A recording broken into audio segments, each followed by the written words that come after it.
Se eu fosse o presidente Jair Bolsonaro, eu pensaria seriamente em dar meus filhos em adoção.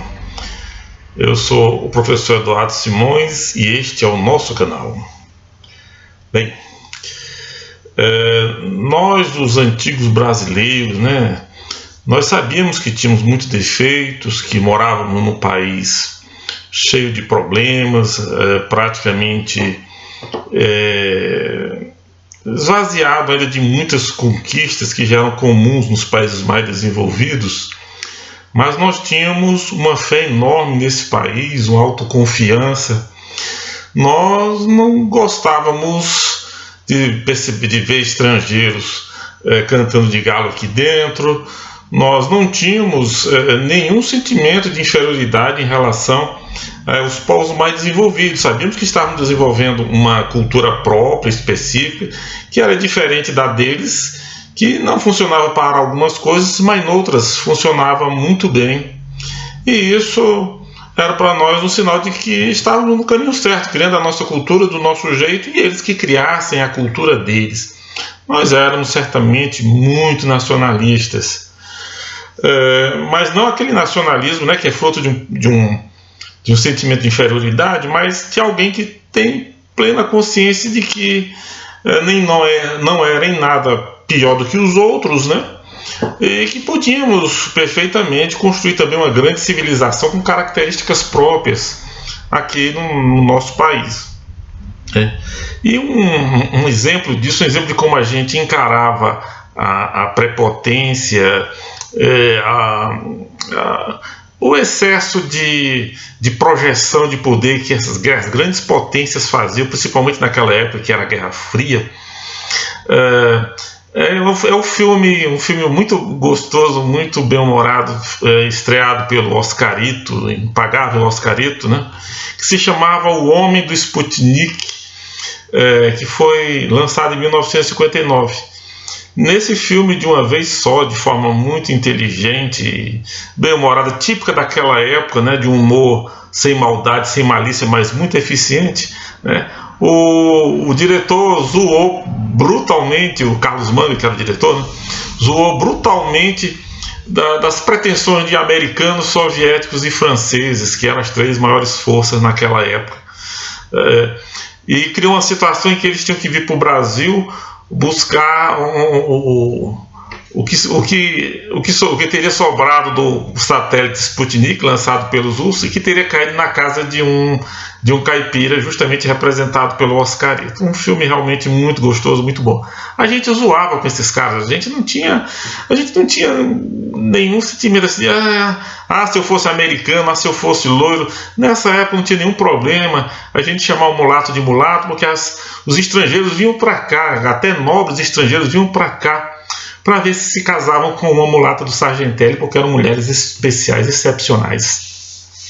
Então era outro Brasil, né? Era outro Brasil, um Brasil sem ressentimentos, sem ódios e principalmente sem complexo de inferioridade. Isso me vem à baila justamente porque dessa viagem do presidente Jair Bolsonaro aos Estados Unidos, que tem dado tanto o que falar, né? A começar pelo jantar organizado na Embaixada do Brasil em Washington, né, onde se viu a presença de pessoas absolutamente, digamos assim, inexplicáveis ou injustificáveis para estarem lá. No caso, principalmente, o filósofo Olavo de Carvalho e, mais ainda, o senhor Steve Bannon, que foi até pouco tempo o assessor para assuntos estratégicos do presidente Trump, né? Uma espécie de ideólogo do governo Trump, e que saiu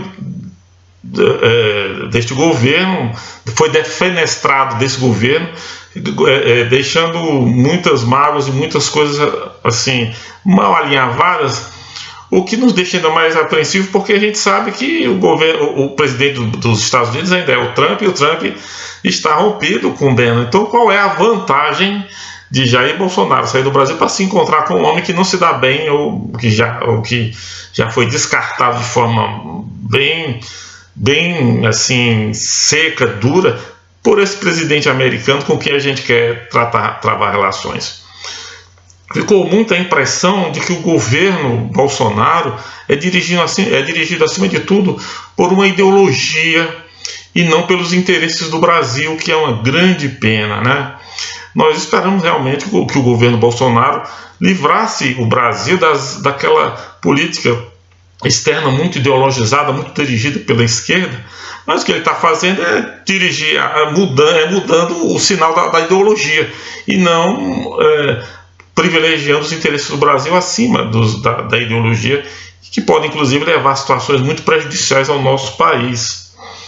Então, Steve Bannon é tão assim inconveniente, né, que tem ultimamente inclusive dirigido duras críticas ao general Mourão, e nesse sentido acompanhando o Olavo de Carvalho. Quer dizer, eu acho muito topete da parte dele, né, querer dar pitaco na formação do governo, tumultuar a nossa política interna e comentar a nossa política interna, e eu não consigo, dentro desse prisma, entender por que o presidente Jair Bolsonaro vai dar toda essa trela, toda essa fama, esses holofotes para cima do Steve Bannon num jantar especial feito para recepcioná-lo na embaixada.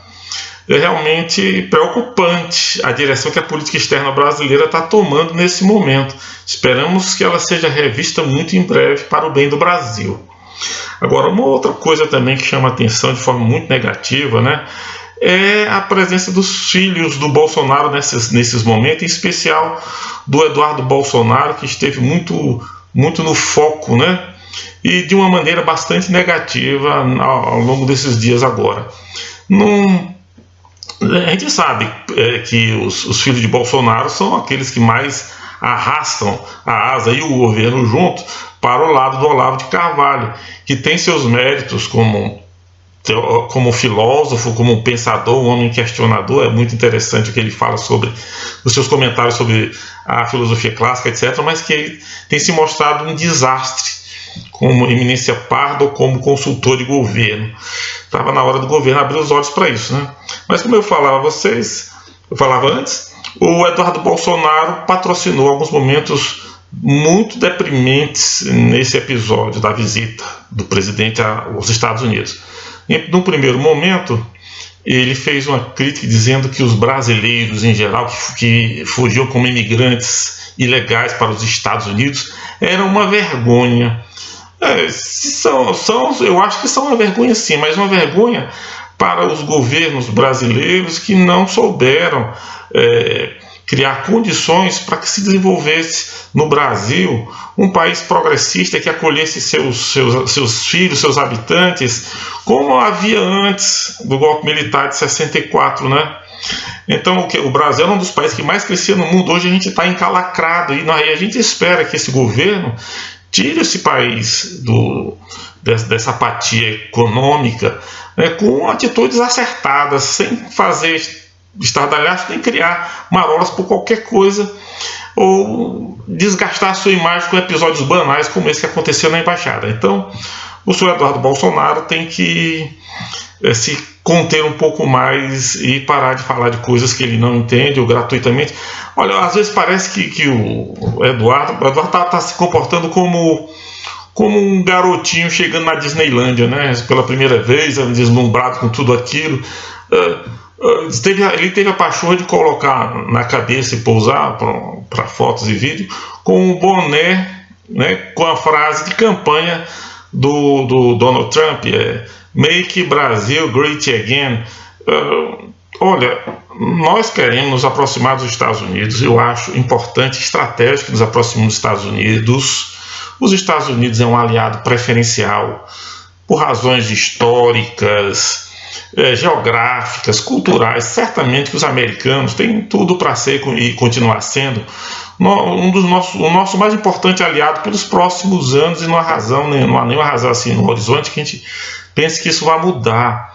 Mas a gente deve procurar aproximação com as instituições dos Estados Unidos, com o Estado americano, com a cultura americana, não com o governo, um elemento provisório que é um governo que vai durar mais uns dois anos por aí, e depois pode mudar inclusive para o grupo que faz oposição a esse governo. E aí como é que fica a coisa? É preciso pensar mais no Brasil e menos nas questões menores, em picuinhas ou coisa assim, deixar de lado afastar de nós aqueles que nos dividem, né? E tentar criar um país autônomo que respeita seus antigos aliados, que inclusive faz gosto por estar próximo dos antigos aliados, mas também que sabe abraçar novas amizades, novos amigos, fazer novos aliados.